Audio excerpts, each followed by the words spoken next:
And joining us today from the Eastwood Montreux School in beautiful Montreux, Switzerland, we have Christoph Ott, the head teacher of this particular school, in one of the nicest buildings I've ever been in my life, Christoph, with the most staggering views on Lake Geneva. How's it going today? Very good, thank you. And the lake is right behind my curtains in my office, and the weather it's gorgeous. It's a bit cool, but it's a good place to be, especially when, like you, Nicole, I come down from the mountains in Les Uns, where there was a bit of snowflakes coming through, and today I'm at the lake and there's sunshine. Yeah, well, that was it. So I was then we did this last Thursday. We did one last Thursday. Didn't quite work out. The audio problems again. Who knew it could be so complicated? But that's just the way it is. I didn't even know what it was. I haven't still figured it out. Maybe I'll lose connection. But down there in springtime on the lake is one of the most beautiful places you can be in the world, I reckon. But we had a good chat, and here we are for take two. So, what's going on, Christoph?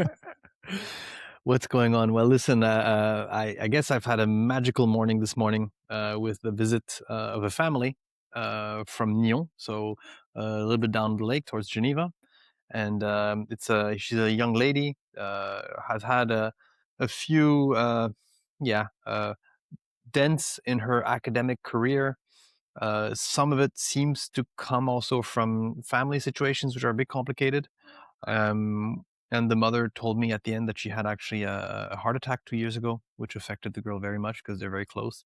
So she's one of those young ladies who is super passionate, super determined, doesn't quite fit into the whack-a-mole form of education that we have in general in traditional education, but also here in Switzerland, meaning, you stick out a little bit too much, well, you get whacked back into space, into the place where you belong to. And she came, and I had a really, really good feeling by the time the visit was over that she's going to be here next year. Well, we should give some context to what's going on down there. So you have basically recently just founded a school, which will be opening officially at the end of the summer for the new year term, the summer term. And what we're going to talk about today is your alternative education system that you're going to work on. And it's not alternative in the sense that, well, it's very academic, but there's also a different aspect to it, which I'm really, really interested in, because my personal view is that school is boring. It was boring when I was a kid. I can see it now. My own kid, bored, unmotivated, doing repetitive stuff, and not learning.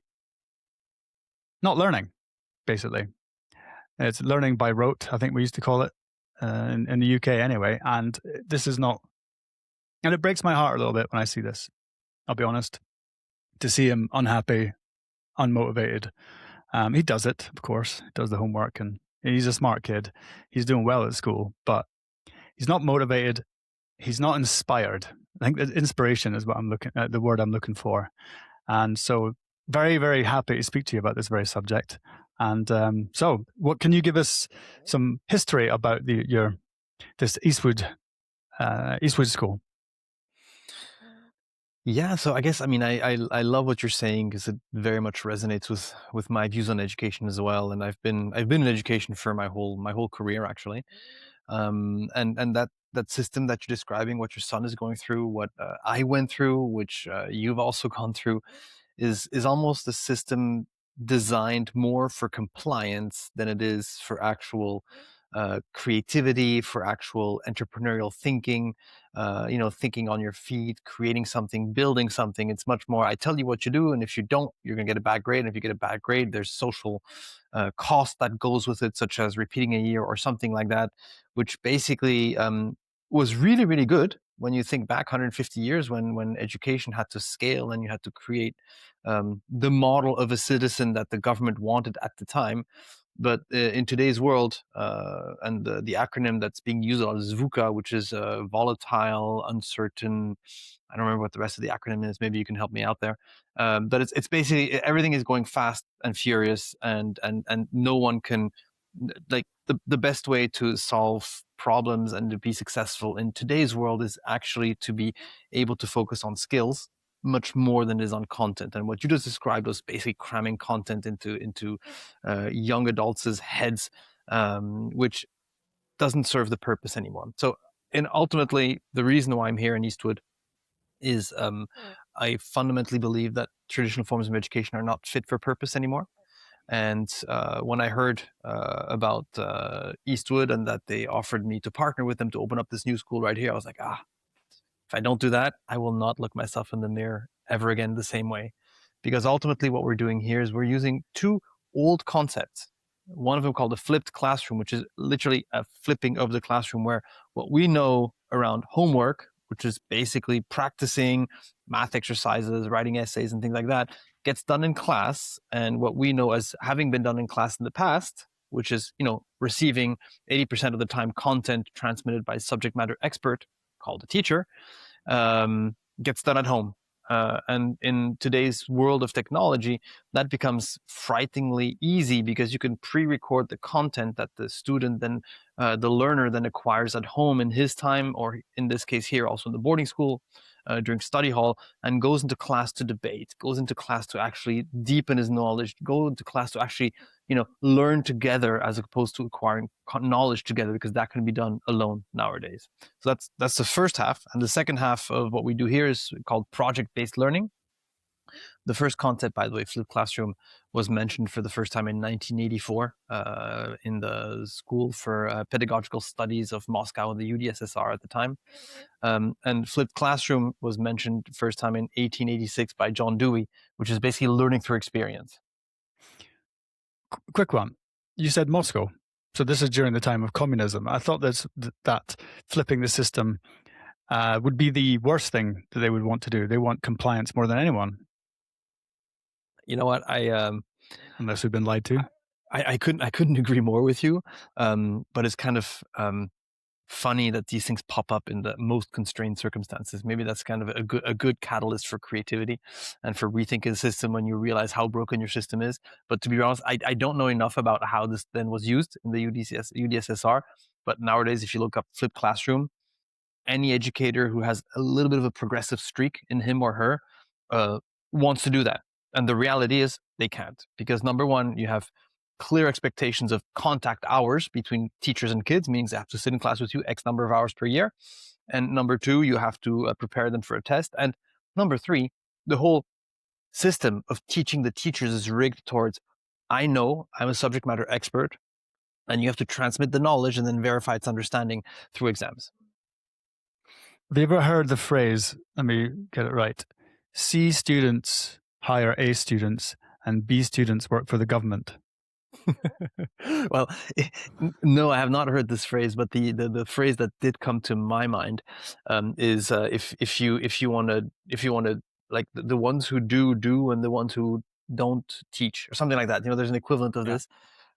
It's really, really sad, because ultimately some countries, such as the northern countries, such as Finland, which is like a shining star in the educational world because they do things so differently and have such amazing results, and they're literally being studied.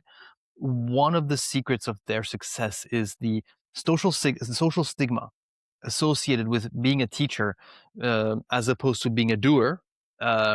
They've managed to reverse. So they're able to attract the brightest minds of their country into the educational system, which, when you think about it, is super insightful, because you're actually training the next generation of leaders with the brightest minds of today's age. That's interesting. I've often, in fact, my friends and I used to discuss this. Well, whilst we're at school, we had a lot of, number one, there's certainly in the primary school system, it's skewed probably 9-1 of females to males teachers, which is good for girls, but not so great for for guys, because that's, and oftentimes the best teachers I've had, have been male role models that inspire one to become, to learn the subject. And that's the first point. Going to the point you just made, I'd like to say that why aren't teachers some of the highest paid public servants we've got? Yeah. If you want to attract talent, and which we do, why are they not, put on a pedestal? Why aren't you trying to get mathematicians? I mean, it's very hard because you've got banks and corporations who value these intelligent people, quants and analysts and things like that. But at the same time, not everyone wants to do that. In fact, I know a guy who was a trader, an analyst in a bank for 14 years, and then he quit and now is now teaching maths in a regular school in Geneva. And he loves it. It's far better than being working in a bank. But he made his money, or made enough money that he can make the change. And even saying that, though, the Swiss system, the teachers here do get paid well. I think it's ultimately like a societal judgment. And I'm not saying that the pay is disconnected from that. Don't get me wrong. Obviously, it's a extrinsic form of motivation for everybody out there.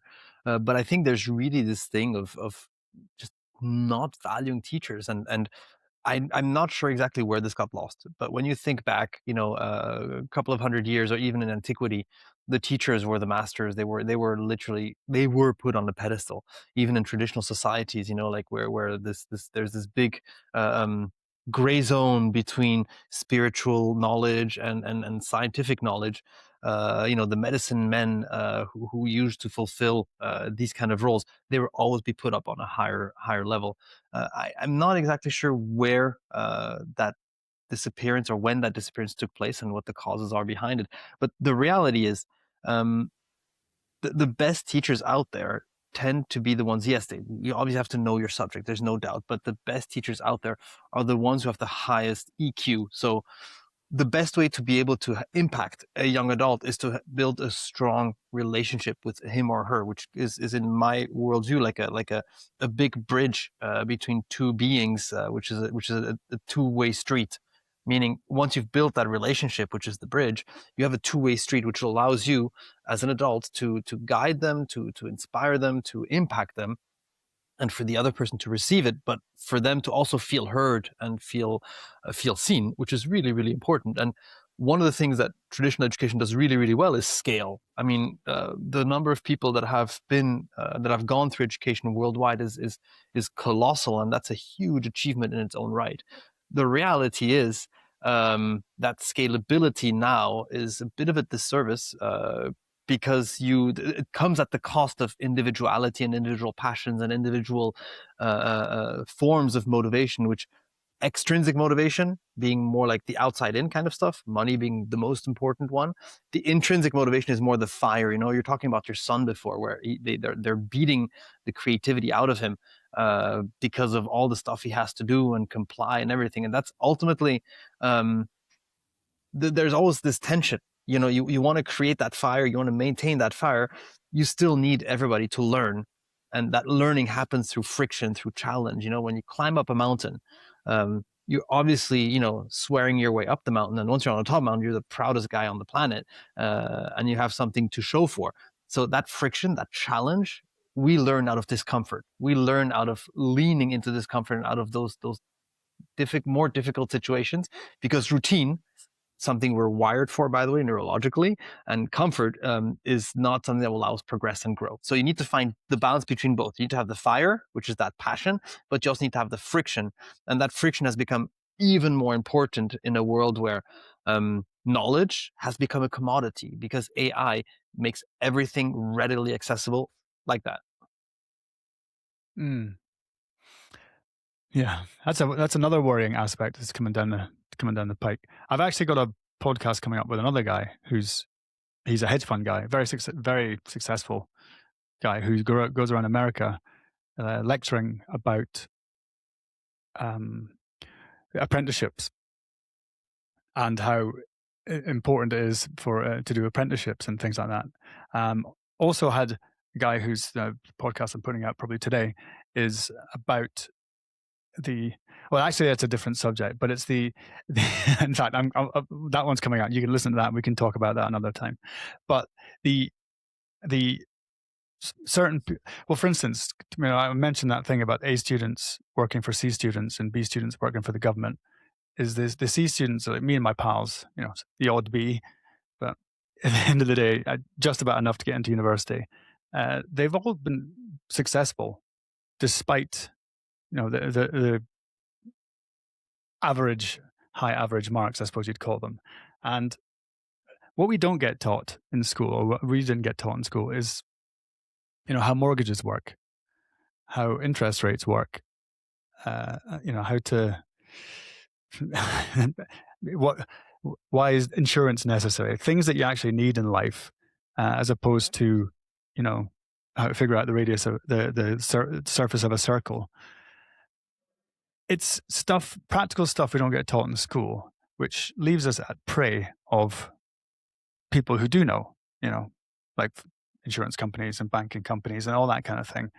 It doesn't set us up very well for what's going to come later on in life. And that should be, in my book, one of the forefront things. Why are you doing mathematics? Why do you have to understand these things? You learn about compound interest, but you don't learn about mortgage rates and how that compounds your interest and the more you have to pay back.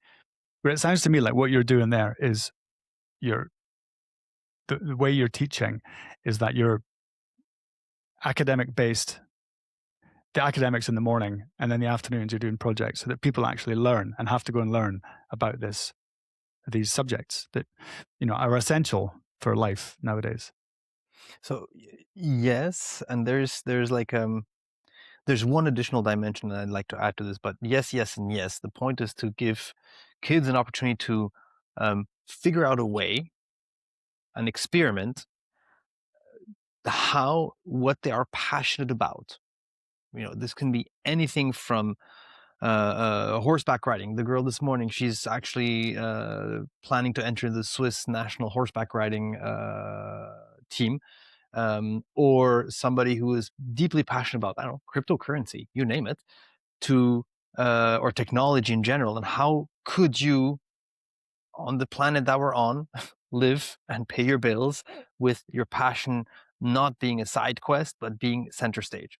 And I think what you're saying right there are all tools that you need to be very quickly familiar with and have started orienting your mind towards understanding, like compound interest and letting money work for you as opposed to just spending it, and all these kind of things are hugely important to be as well prepared as possible. There's one thing deeper than that, which is at the forefront of what we're doing from the start of the day until the end of the day, which is empowerment, which is basically when you flip the classroom, excuse me, when you flip the classroom, one of the big levers you can pull is the fact that, excuse me again. Bless you. One of the big levers you can pull is the fact that we are social creatures, meaning if you and I have to do the radius of a circle, you used that example before, and we have to learn that area of a circle and the parameter of a circle and all that jazz, that is part of your homework. So you have to study it. It's pre-recorded. If you don't get it, you go onto YouTube and look at Khan Academy, or you go into ChatGPT and ask ChatGPT to re-explain it to you until you get it. Next morning, when you and I are together in class and we have to do the exercise together and I was not prepared, you are in full right to give me grief for it. And that is a social lever that you want to use to pump my level of motivation up for the next time around. We're going to work with each other on the next math problem. Okay. So ultimately, the empowerment piece of being fully responsible to come prepared into class. And if you're not, the price to pay, it's a big word, but actually the consequence thereof will be like that social stigma given to you by a peer, not just by a teacher, but also by a peer, which the most important people in your life as a teenager are your peers. Maybe your parents too, but let's just leave it at the peers for now, will increase your level of motivation. So that's the first piece. And you combine that empowerment and that intrinsic motivation, that fire, with the afternoon, which is focused on creating projects around something you're deeply passionate about, such as I got a kid from Geneva who wants to come here next year, who is a go-kart racer. And for those of you who don't understand go-kart racing like me, it is a frightfully expensive sport to be in, because if you do not have a good machine, you don't even stand a chance to being spotted, independent of your talent. You can play tennis with a wooden racket, and if you're good enough, you might get somewhere. You don't have to have the best racket on the planet. In go-kart racing, it is really this man-machine kind of combo that has to be ideal for you to actually make it to the top and hopefully live of what you're doing. Okay, so this kid his project in the afternoon already in his own mind as we were brainstorming about it was, I want to create a 10 episode podcast series over one of our sprints. So we have 6-week sprints in the afternoon around the impact projects. And that podcast series, I will interview all the top people in the field. I will tell them what I'm doing, talk about technique, whatever his storyline is. I'm not quite sure he knows quite yet. But the idea is to create visibility to then attract sponsors. And the intention would be at the beginning of the 6-week cycle of that sprint, he can set up a target of, I don't know, he wants to bring in 20,000, 100,000, whatever the number it is, of Swiss francs in sponsor money. The best case scenario of this, and please don't hear me wishing ill to anybody, but you learn much, much, much better out of discomfort / not achieving your goal than by achieving your goal. So the idea would be like, look, if he sets out to make 100,000 over his 10 podcast series and only makes half of that, it's a fantastic learning opportunity. And it's better to learn now than in real world and in the real life when the stakes are much higher. So you want to give them one, fire, intrinsic motivation, and a toolbox to refocus, or psychologists call this cognitive reframing. So you basically, you put on a different pair of glasses, like, okay, I was going to make 100,000, I only made 50. What did I learn out of this? Okay, how can I make it better next time? As opposed to saying, oh my God, failure, I never made it. So you want to combine those two things. And this is what we're doing from A to Z as the pillars of the education we're creating here. And the beauty of it, these are all super old concepts that, are just not fitting into current education to the degree to which they should to be ready for the future. So which qualifications are you working the students towards? So when they're doing the academics in the morning, as you said, which are they? You tell me what's the qualification they're working towards? So we're focused on the last 4 years of secondary education.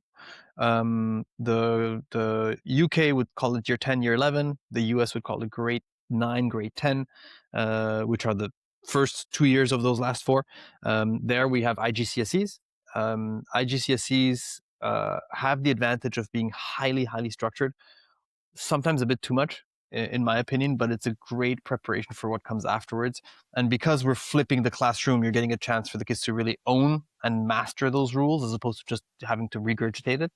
And then the last 2 years, and this is something which is rather unique, Eastwood is one of 6 schools in the world that is allowed to deliver the International Baccalaureate online, 100%. And the International Baccalaureate, for your listeners that are maybe not familiar with this, it's a non-governmental based diploma, which is accepted in 180 countries in the world. It is probably the best diploma out there, arguably so, but this is now my personal belief, because it is able to mix flexibility of higher level classes and standard level classes, so the ones you go deeper in and the ones that you just need to go so you have enough of a well-rounded view of the world, combined with things around action and around a deeper research project called an extended essay, and community action service, which is really you putting your learning into practice. And the beauty of the setup we have, where you have the morning of the IB, and the IB for me is probably the best diploma out there because it allows to nurture some of those passions, combined with the afternoon impact project, which is all passion based. You can create a virtuous circle. So let me maybe give you a quick example of a passion based thing inside of the IB framework.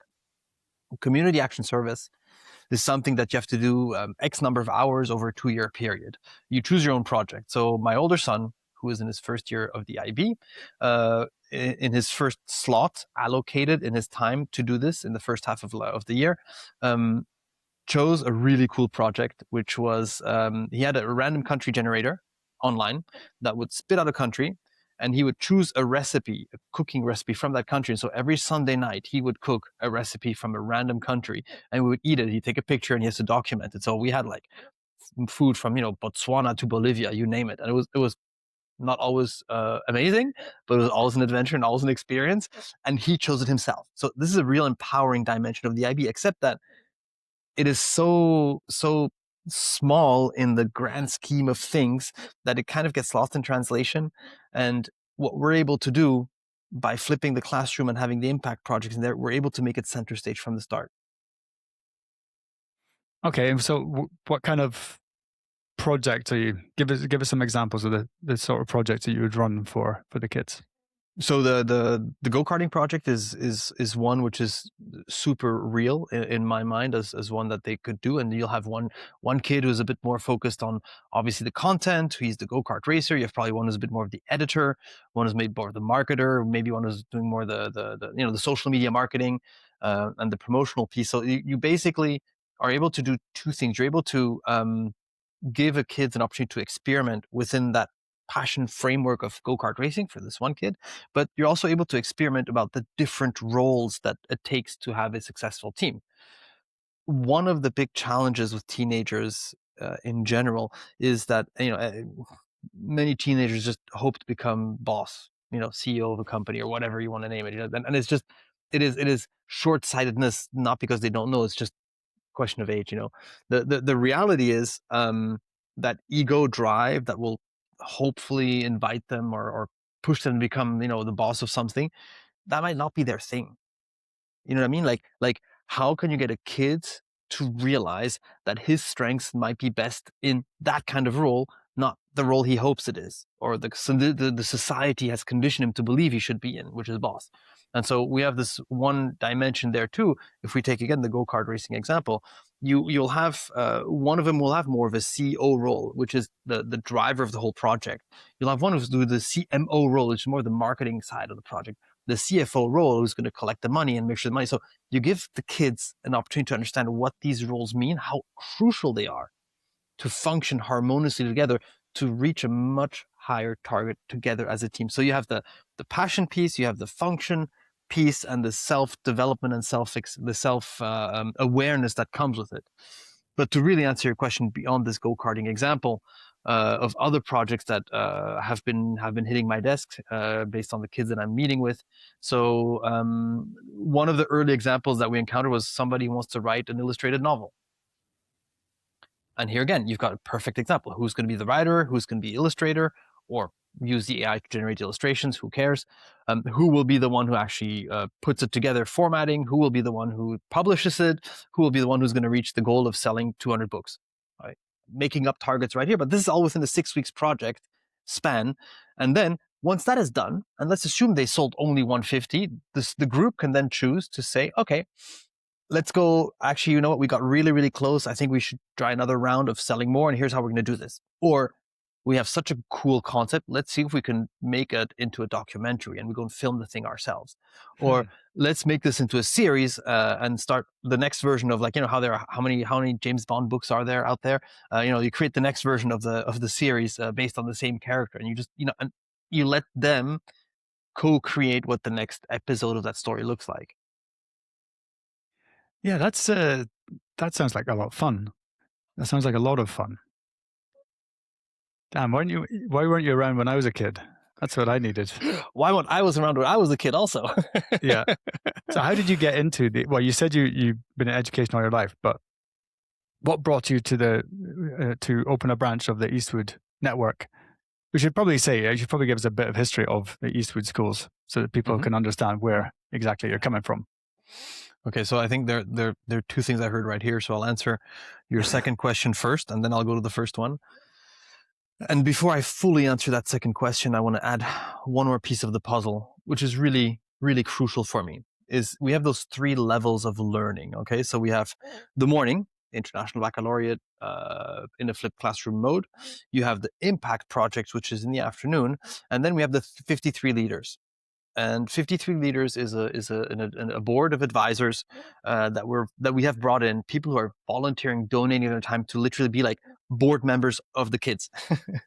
And these are people from all walks of life, and we really have aimed to find the absolute best people we can find and we can get our hands on and we can convince about what we're doing.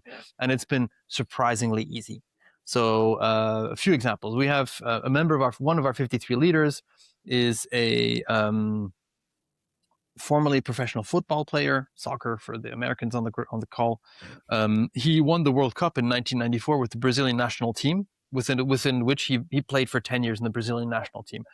For anybody who's into that sports space, you know what that means. And that goes hand in hand with the partnership that we have with Juventus here on site in Montreux. So that's one 53 leader. We have another 53 leader. He's a Swiss senator and he's a member of the Foreign Committee of Switzerland. So all the outside political things, he is part of the center stage of the decision-making process of the whole country. And when I talked to him, he came for a visit and he was like, I love what you're doing. I'm in. The question that we ask these people, whether they're coming from finance or from technology or from academia or from the creative spaces, is listen, here's what we're doing. The only thing we ask for, can we talk about you and the fact that you are part of this? Number two, would you be willing to donate an hour of your time a semester for a Zoom call when a kid or a group of kids has a project in your space so you can make it real and give them real feedback? And number three, we're going to have a summit at the end of the year where we invite all members of our journey, whether it's a 53 leader or a parent, to see what the students have done throughout the year and showcase this. And as I said, it's been surprisingly easy to get some incredible people to join our adventure at just donating their time because they want to give back. And why is that, Nicole? Is because these are the people, these are the C students, the ones who didn't fit into the box at the time. And they're like, oh my goodness, I should have had that when I was at the age that you're opening up the school for. So that's the third level of learning. And the connection to your question, which was the history of Eastwood, is 53. That number is because the first Eastwood school was opened 53 years ago. And the Eastwood Montreux is going to be school number 8 in the Eastwood School Group. Most of those schools are based in the Middle East and North Africa, but they are, as I said earlier, one of the 6 schools in the world that has the authorization by the International Baccalaureate to offer their diploma online. And so all the other schools that we're talking about in the Eastwood group, are bricks and mortar schools like the ones that your son is going to, for example, including one of them, which is a pure online school, and then us, who is this hybrid beast of the best of both worlds. Are you still looking for mentors? We actually are, yes. I've got 1 or 2 in mind for you. I won't discuss them on air because that would be stupid, quite frankly. But what sort of, apart from that, what do you have any mentors who are coming in? I'm a big fan of mentors, by the way. I can't help but think that having a mentor at various times throughout my career would have been extremely helpful, because it's all right making the mistakes for yourself, because as you said, you need the friction, to make the mistakes. But having someone who's been through it, done it, made those mistakes, can steer you away from the basic stuff that could really derail you at the start. That's my personal view. And in the military, for instance, I have a previous podcast guest, and we talked about this very thing, but we talked about it in the pub, actually, over a beer. And he agreed with me 100%. He was mentored, and he's a 4-star general. I'm not saying that I would have been a 4-star general, because that's not probably that wasn't my life path. Let's put it that way. But at the beginning, especially at the beginning, and or whenever you take over a new role, to have someone who knows the ropes, someone you admire, or someone you trust, and be able for them to give you the advice that you need in order to progress. And not having that, like I said, you can make the mistakes yourself, but it just seems unnecessary. And it's almost like the ladder's there, but you're just drawing it up a few rungs, so you have to scrabble a bit to the bottom before you jump on the ladder. If I can give that analogy.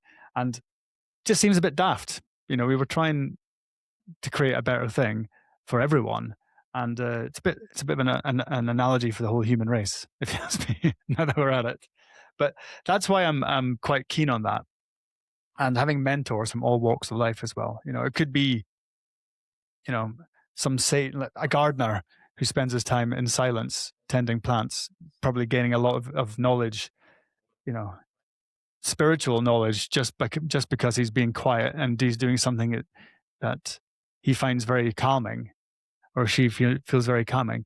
And even to that sort of level, people who can give you some, you got to take some time out of your day to clear your head and sit down and don't think about anything. You need that, because you're getting you're going to kill yourself with stress. That's, No, but I I don't think know. What do you Nicole, think of that? I love what you're saying, and you said something super powerful right now. You said someone you can trust and you admire. So I would say the example you gave with the gardener, this would be totally my style of finding a mentor of that type, because I'm very much drawn to these moments of silence to help me recharge my batteries. What it does miss when you're talking about somebody you admire and somebody you respect, you will not have the admiration point with the gardener example, which I know it's a hypothetical one, but it's actually super crucial with the students and with teenagers, because you want the admiration piece to put stars in their eyes. And that's why I love talking about Mauro Silva, who is the Spanish football player, or we have professors from top universities like Oxford and Columbia who are part of our 53 leaders.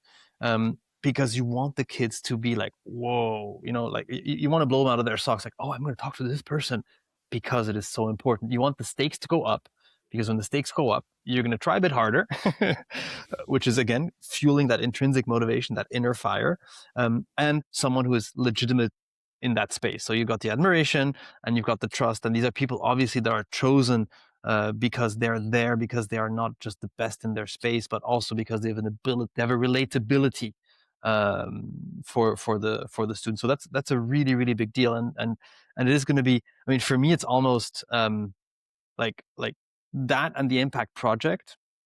When I started, when I joined and partnered with these two to open up the school here in Montreux, that's the thing I was secretly hoping for, being the reason for parents to choose to send their kids here, not the international baccalaureate. And look, our results in the international in the international baccalaureate last year were top 20 worldwide. So there's 6,000 IB schools in the world, and we were ranked number 18. This is independently verifiable data. Look it Wow. up and see it. And yes, this is great, but ultimately, I have this hope, and parents are not ready to hear that. Listen, universities are useless. Don't send your kid to university. They'll figure it out. They'll figure it out. Don't worry about it, because that's how the world goes. Part of many people, I'm suspecting now, will be like, yes, theoretically, but when you're talking about your own kids, most of the parents don't want to take that risk. So what you want to offer to the families is as many options as possible, whether it's going to be in the university track or in the out of university track. And the out of university track is fully embodied in the impact project, because that's the impact program, because that's where the real value addition comes in. That ability to discover what you're passionate about and create a whole ecosystem around something as random as go-karting. And it's not random for the ones who are passionate about it, don't get me wrong, but it's a really tough thing to live off of, because you've got 20 Formula One races in the world who make obviously in colossal amount of money, but there are only 20 of them, and all the other ones are biting at their heels trying to get in there. So there are very few people that actually live off of this. But what does that mean for you? Either in those 20, and congratulations, or you're in that ecosystem and you can still fully be in your passion and love what you're doing. There's nothing worse, and this is a French expression, which is métro, boulot, dodo. Métro is take your commute, take your metro. Boulot is the French word, is a casual French word for work, and dodo is sleep. And that's like, for me, the best example of living a life like a walking dead, like a zombie. And this is like my personal mission, to get people not to become zombies. It's rat race. You're on the Yeah, hamster wheel. exactly. And you talked about Yeah.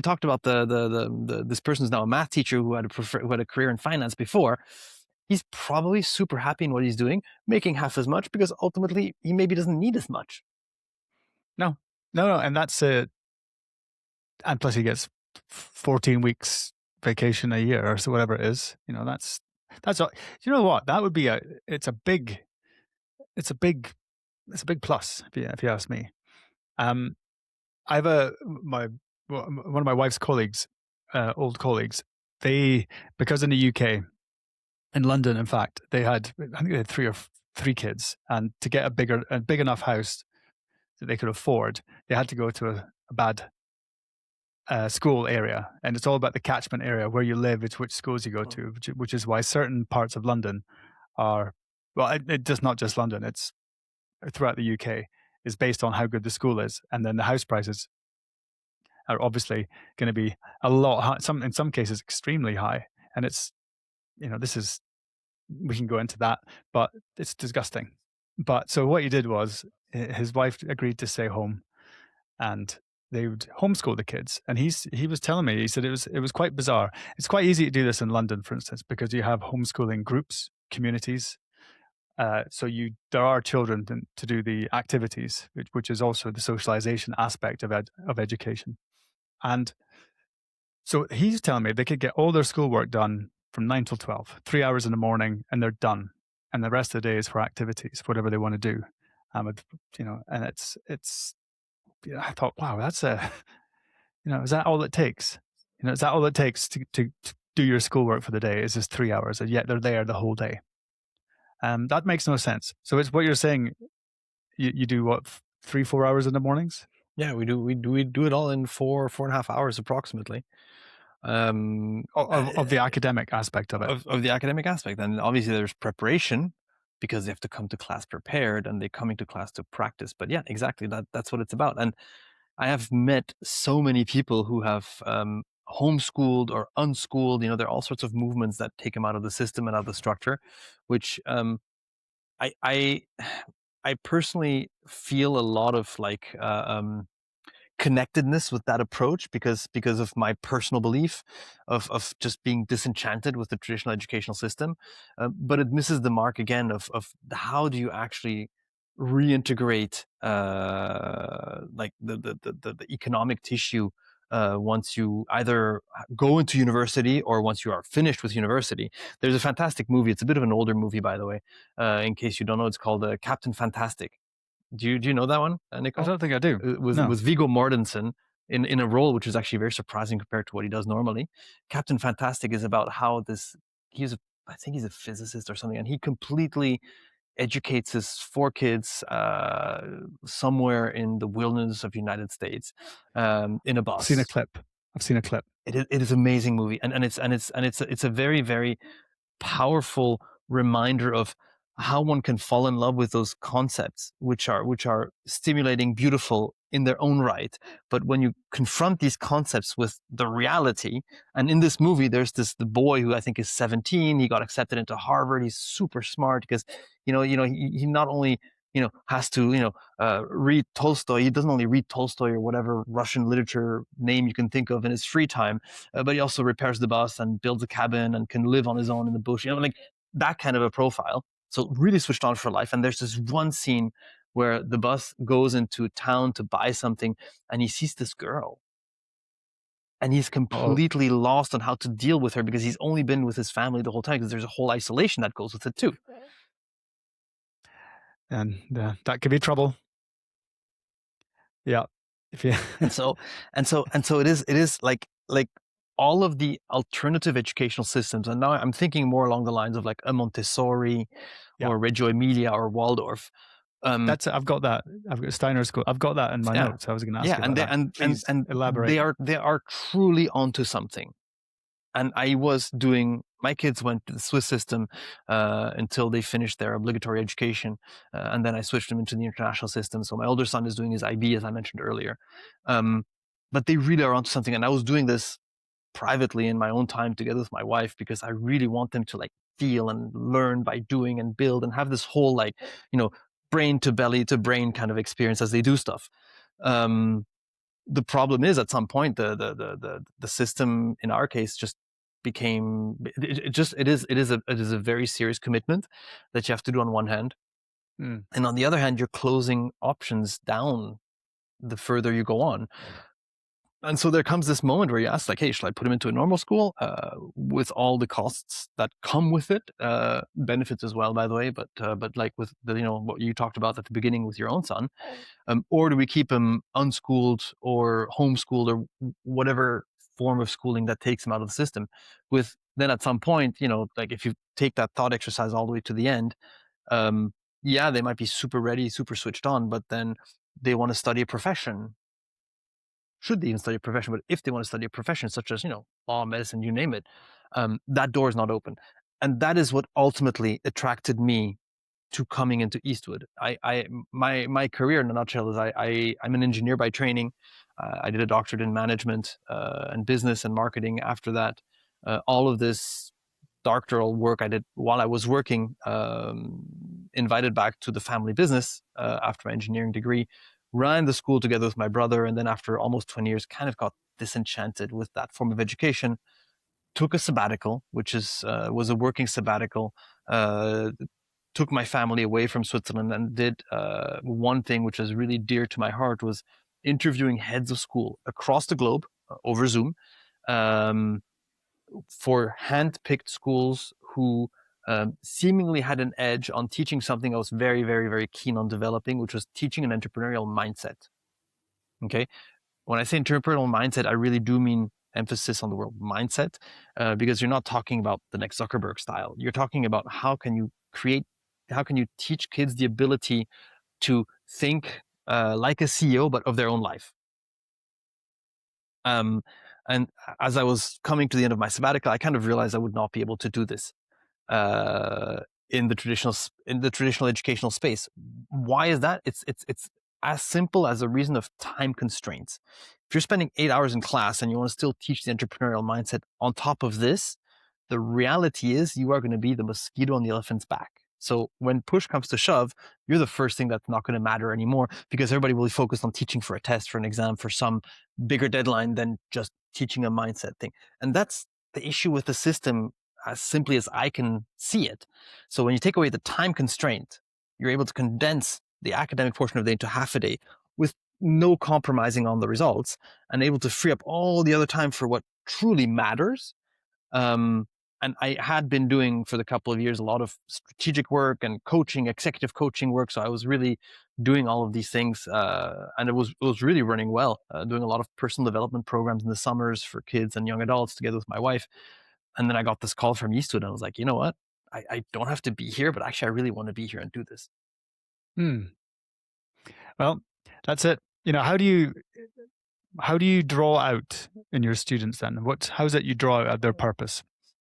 Because as most people know, when you're drawn to something, when you have be it whatever it's going to be, when you have a passion in life that draws you, then you will actually put the hours in for that, because it's something you find pleasurable. There's an old phrase, it's get a job doing something you love and you'll never work a day in your life. So for me, I wouldn't say I'm intuitive at all. I tried to be, but it's very, very hard, as I'm sure you're aware with these things. We've had that beaten out of us through schooling. But at certain points in my life, I've been not just drawn, I've been pushed into doing certain things. One of which was doing a podcast. I still don't know to what end this is for, but it's fun. It's a hobby, and I don't make any money out of it. In fact, it costs me money, but it's fun, and I get to speak to people like yourself. But that particular, I say I'm not drawn to it. I felt impelled, pushed towards it, because there's no other way I can describe it. And it's happened to me several times in my life. To go to the army was one that I just couldn't, it just was in my head the whole time. And it was the inner voice screaming at me, you got to do this. You have to do this. It's part of your destiny. Let's put it. That was the feeling I had, is like this, you've got no choice. The second one that really sticks out in my head is to move to Switzerland, leaving a really good job. I was single. I had no kids. I could do that. And I'm not suggesting everyone does the same thing, but it's when you find something that you're drawn to, pushed towards, it's always, for me, you have to explore that. And whether it's just for the sake of your creativity, to create something because you've got a passion, and passion, I think, breeds creativity, because then you're actually doing something you love. And and lo and behold, things just miraculously start to happen in your life that bring you towards these things. And it's just that first step towards the goal. Well, not the goal is not the word. I don't like to use the word goal, but the path. The North Star. The North Star is North the word Star, I love yeah. to use. Yeah, the sense of direction. Where you're drawn, and it's always worth exploring it. And that's how different avenues open up. Because of the different people you meet, the different situation, different country you could be in, speaking a different language, whatever it's going to be. But it opens up new opportunities, and you never know how these things will play out, which is why I think it's fun and it's interesting. But it's how do you draw this out of children? So I would say you're much more intuitive than you're giving yourself credit for, because even hearing those voices that you described before that have compelled you, pushed you to invited you to lean into something fundamentally uncomfortable because it's new, because it's different, because it's out of your routine, is already worth a big tap on the shoulder. Okay, because this is the base. This is the base you want to work on. I would say that the two pieces of the puzzle that come to mind for me right now, and how one draws that out for kids, is there's a really cool framework, which is much more a way of living, kind of a living philosophy coming out of Japan, which in Japan, many people don't feel this is a big deal, but when it hit the West, it really at least caught my attention, but I'm not the only one. And it's called the Ikigai.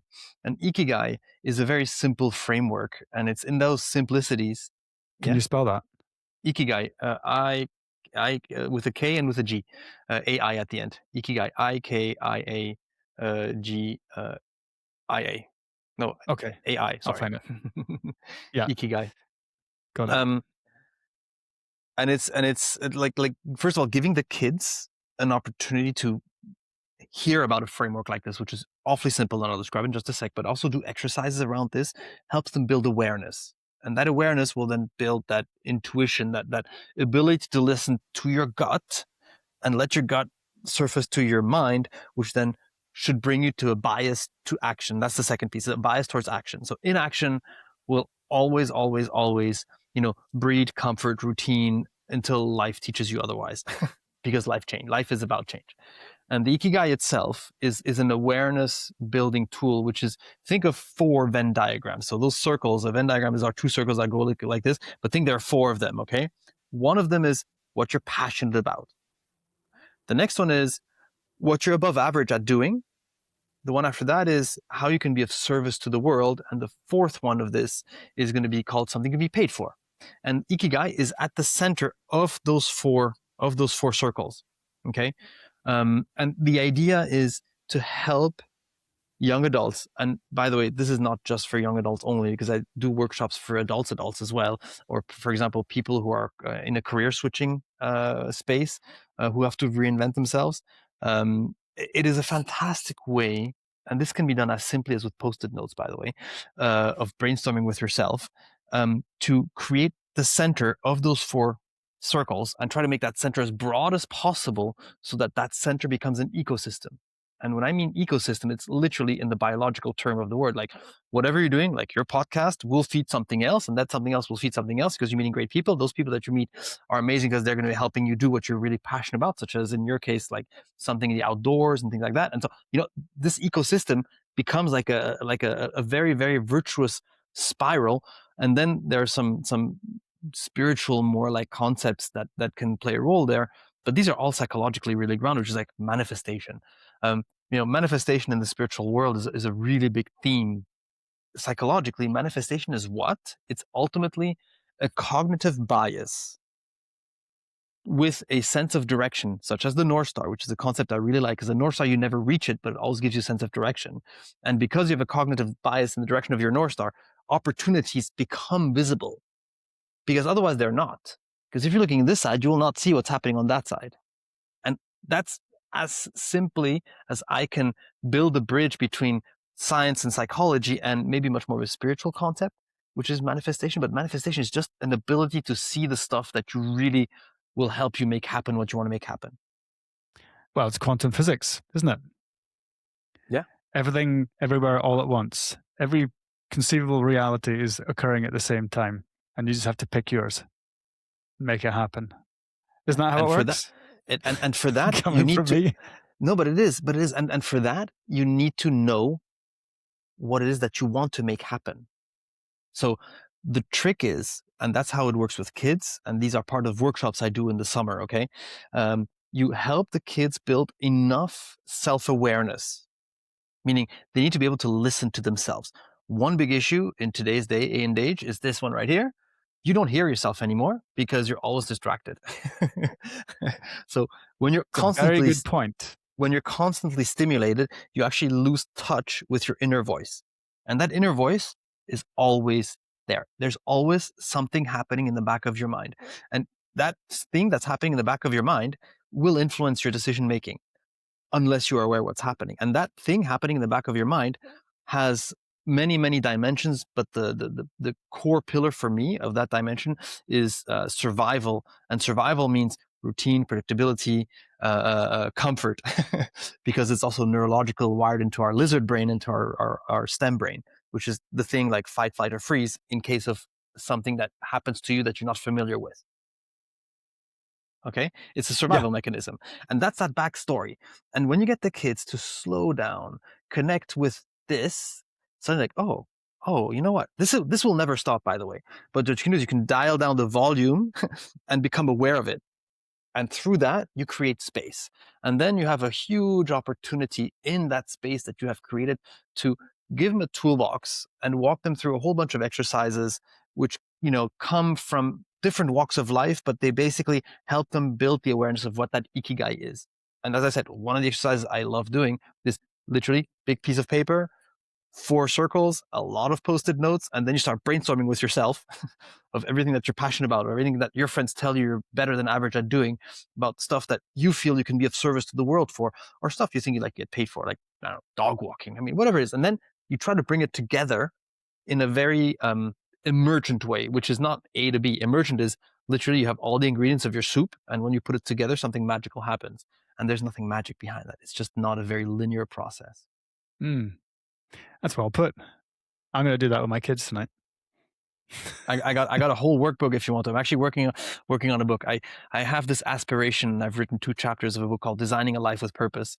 Started working on it, but unfortunately, when Eastwood came around, my time dedicated to this has kind of melted like snow. That's interesting. Designing a life with purpose. I like that. And like that. and it's a design process, literally. You can use you design it very consciously. And that's, I think, the biggest thing I want. Like in French, the expression is la pierre à l'édifice, like my stone to the edifice, is really help that next generation slow down, disconnect, focus on purpose and skills much more than on content and rat race. And that is a real leap of faith. Because Nicole, you're a perfect example of that. So am I, by the way, because this Eastwood thing fell onto my lap. Mm-hmm. I did not expect it. I was not looking. I was not hustling. I was hustling, yeah, but I was not hustling for it. But I was being really busy in my ikigai, in my ecosystem, and suddenly magical things happened. Manifestation happened. If the kids that we're taking through those formative years of life understand that, they're equipped for everything. Because whatever we know in our present day and age will not be the reality down the line. And the big factor here is going to be technology and AI, because AI is going to be such a disruptive force that a lot of people who think they had everything set out will have to reinvent themselves. So if we can get them that ability to be motivated, to be, have intrinsic motivation, to have that fire, to have that passion, have that purpose, and the relatability with other human beings, that's the best service we can do for them, because everything else after that, we have no clue. Well, Christoph, that's an excellent place to finish. Think about that. That's we've done nearly an hour. I know you're a very busy man trying to get your school and get that together. It's such a beautiful location, just on top of a tennis court, on top right next to the lake. I hope that what you're going to get your kids is in between classes or first thing in the morning, they jump in that lake. And then before they come back into class in the afternoon, they have a swim. Because as we all know, the afternoons are tough. It's tough to keep people motivated in the afternoons. But you know what, Nicole? You know what we can do? You know what we can do? Here's an offer I'll make for you on air. Is we can do another discussion, you and I together, but this time we can do it closer on campus, on the lake, with a view of the lake, so that we can paint a picture for everybody else. I'm loving this. So if you're willing to have me back, I'll be happy to do that. Yeah, I'd love to. One final question I was going to ask. I've done quite a few podcasts with exceptional meditators, spiritual people, spiritual meditators. Don't like the word spiritual. But I can't think of another word for it right now. Conscious people. How about that? Conscious people that, people who expert meditators who teach meditation. And it's an aspect to something that when I was a kid, when I was living in the States, so I was probably 11, 12, something like that. My teacher, after lunch, would have us come in and we'd meditate. We'd put our heads, she'd turn the lights off in the classroom, draw the curtains, and we'd sit in the class with our heads on our heads on top of our hands on top of the desk, and it was dead quiet. And we just she'd talk us through relaxation and getting us into a state. And I do that's stuck in my head to this day. We used to do that, and it was brilliant. And you came back to 20 minutes later, and then ready to go. It's an important thing. And I try to teach the kids. Well, 6-year-old doesn't really get into it, but the 11-year-old is more keen to actually do that, to meditate, or take some time, clear their thoughts. Meditation can be hard, I understand, but yeah, that would be something cool for your school as well. And I'm very, very happy to introduce you to these guys, because I think they'd be super keen to help out. I'm a huge fan of this, and I think considering you've already said once we're already at the hour, I can still carry on if your time permits. But I'm a huge fan absolutely. of this because our society is so biased towards brains on legs kind of syndrome. And what you've described, meditation or sports or breathing, for example, something for your 6-year-old, breathing techniques. My wife is a breathwork therapist, so I've learned a lot from her. And this is the stuff I'm doing here in the school as well. And I do it in my program as well. There are different forms of meditation. And when you say meditation, in my head, what I hear is just getting out of that part of your brain into your body. And like a very simple trick that I use when I'm getting very triggered to get myself out of that rat race in my head is I do this.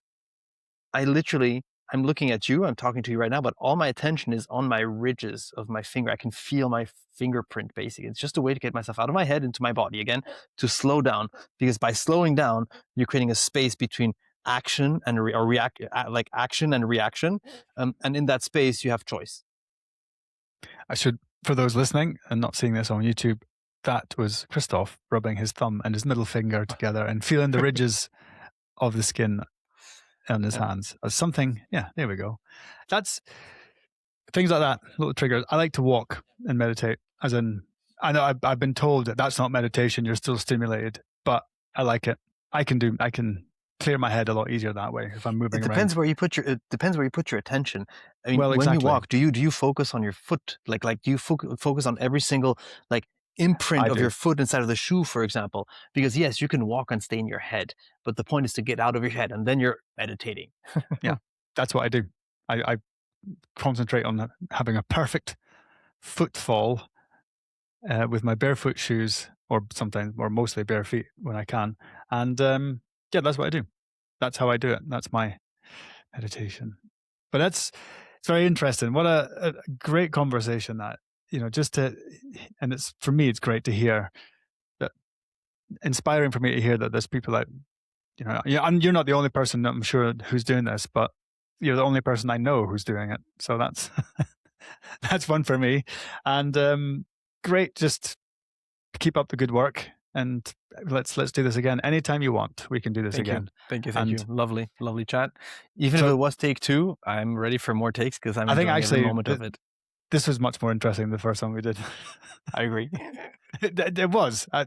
We covered a lot of cool stuff I wanted to cover, and one thing is you didn't tell you got your affiliation with Juventus Football Club. Are you allowed to talk about that, or can I cut that out? No, okay, good.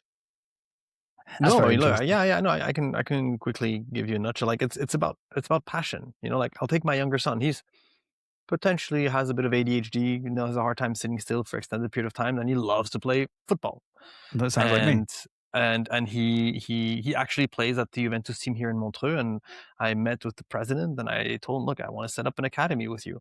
And so we have now a Juventus academy here for kids who are super passionate about football, because you want them to realize that, yes, you want them to be fully into the physicality of football, which is extra training with a Juventus trained coach, having access to a sports psychologist, a nutritionist, a personalized fitness plan, all these things that will allow you to have the best version of yourself on the football field. But then also through impact, you get an opportunity for them to understand that there's a whole universe around just those 12 people running after a ball on the field that you might fit in just as well, if not better, because there are not that many spaces. Like in Formula One, you have 20 drivers in the world. There are not that many Mbappes out there who can very much live off of football, let alone make a fortune off of football. But there's very very few and far apart those who are able to get that far. You want to give them the opportunity. You want to give them the opportunity to really nourish that inner fire, but also you want to open them up to some of that ecosystem in football is actually a really large ecosystem. Whether it's event management or the marketing or the television rights or whatever else it is that is around there, or even the sports dimension of it, for them to realize where they fit in and where they can fully pour all of their energy, all their passion, all of their you use the expression like if you do what you love, every day at work is a day of holiday. You want that kind of attitude, and if you're able to do it in the context of football because that floats your boat, so be it. And that's what Mm. Juventus is all about. All right, now I'm definitely going to let you go. So, if you want people to get hold of, you have a website? Yes, eastwoodmontreux.ch, all in one word. Look me up, Christoph Ott. I'm on LinkedIn. I post a video every week on LinkedIn, on Instagram, and on Facebook about what's happening here. It's called Behind the Scenes of Opening Up a New School. Very, very authentically, kind of like not take two style. This is like take one style, usually like handheld phone, in terms of what it is and what it takes to open up a school, especially something as different as what is out there. Because I just want to share because I'm passionate about what I'm doing. Perfect. Well, Christoph Ott, thank you so much for coming on, and I'll hopefully we will see each other very soon. I love it. I love that. All right, Take care. take Thank care. you for the Thank you for conversation. listening. Bye bye.